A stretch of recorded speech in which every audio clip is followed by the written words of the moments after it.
Every elite player builds their game off of 4 core moves: the crossover, the in and out, between the legs, and the behind the back. Now these moves may look simple, but when you master the details, these moves can make you impossible to guard. So let's break down what makes each one so effective and how the best players in the world are using them to break down their defenders. Let's tap in.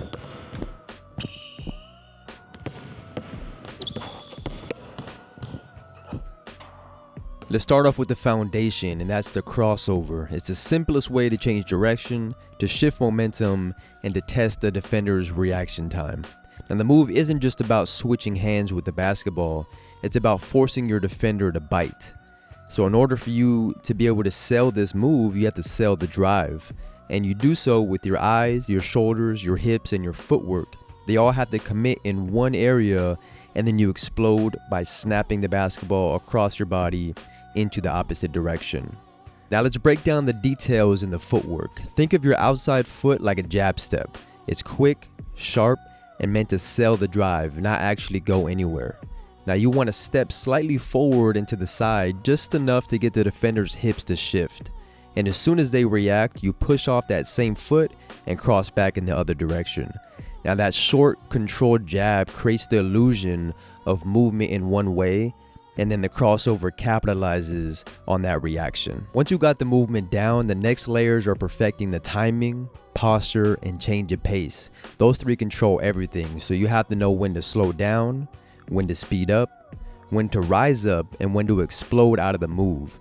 Now when you master the rhythm in this way, it's going to make your crossover a lot more smooth, unpredictable, and very hard to guard. The next move up is the in and out, and this is the counter to the crossover. So it has a very similar setup but a different outcome. So similarly to the crossover, you want to keep your hand on top or slightly on the side of the basketball and never underneath. And this is so you can stay legal and avoid that carrying violation while also keeping the move tight. Now the goal is to make your defender believe that you're about to cross over. So again, you have to use your eyes, your shoulders, your hips, and your footwork to sell the fake. When it comes to the details of the in and out, you have to roll the basketball on your hands slightly outward while leaning your body into that direction. And you have to do this just enough so that way you can get the defender's hips to shift. And as soon as they react, you push off the outside foot and explode downhill.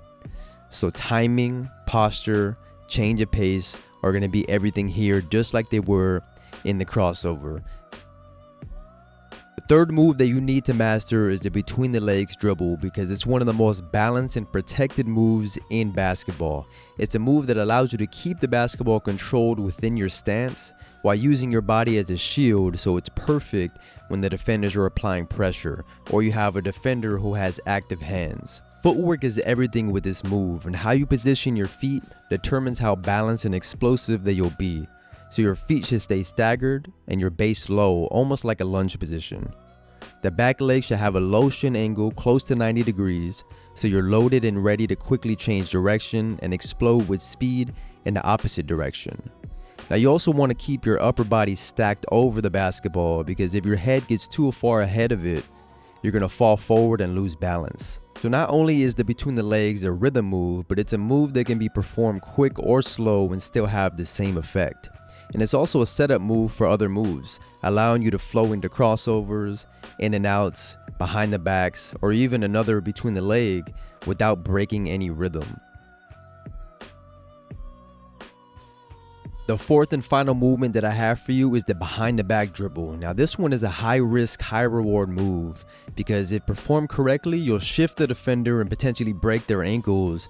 But if they do read the movement, they're going to beat you to the spot. It's going to expose the basketball and it may cost you the possession. You can either perform a behind the back drop very similar to the one that Shea just performed, or you can perform a behind the back wrap in which Jamal Crawford mastered.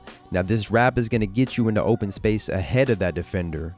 And on wraps, it's important that you slightly get an in and out movement before getting into the behind the back. This is going to help sell the move even further and get that defender to shift just enough to get that opening.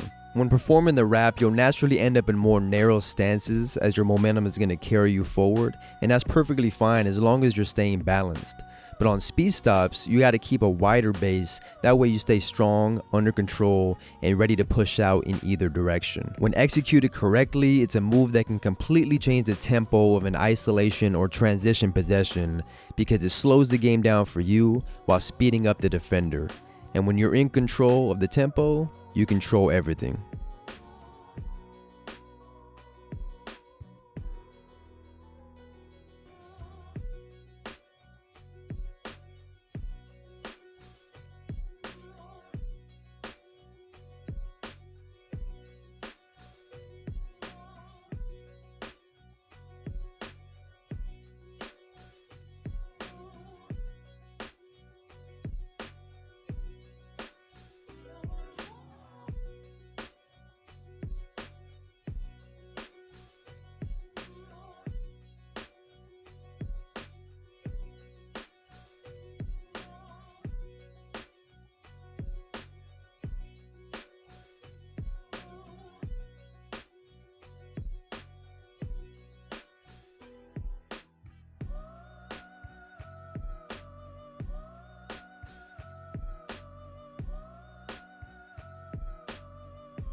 Now that we've broken down each move, it's time to connect them. The best players don't just rely on one move. They blend the crossover, in and out, between the legs, and behind the back into smooth rhythm. Every dribble should lead into the next one naturally, not rushing at all, just letting your rhythm dictate the sequence. So start simple, maybe just a behind the back into a crossover, or maybe a between the legs into a behind the back. As you get more comfortable, you start to mix up your tempo. Slow into the setup, then quick on the counter, then slow again to freeze your defender. All this is mastered in training first, mastering it on air, and then going against live defenders. And once you start getting more comfortable, you'll get more confidence, and then you'll stop thinking about your movements. Everything is just gonna flow.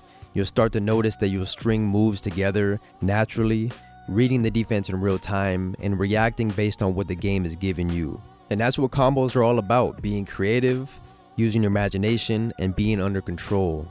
So be smooth, be efficient, and be unpredictable with every single movement that you're performing. And that's going to be the difference between being an average player and being an elite player.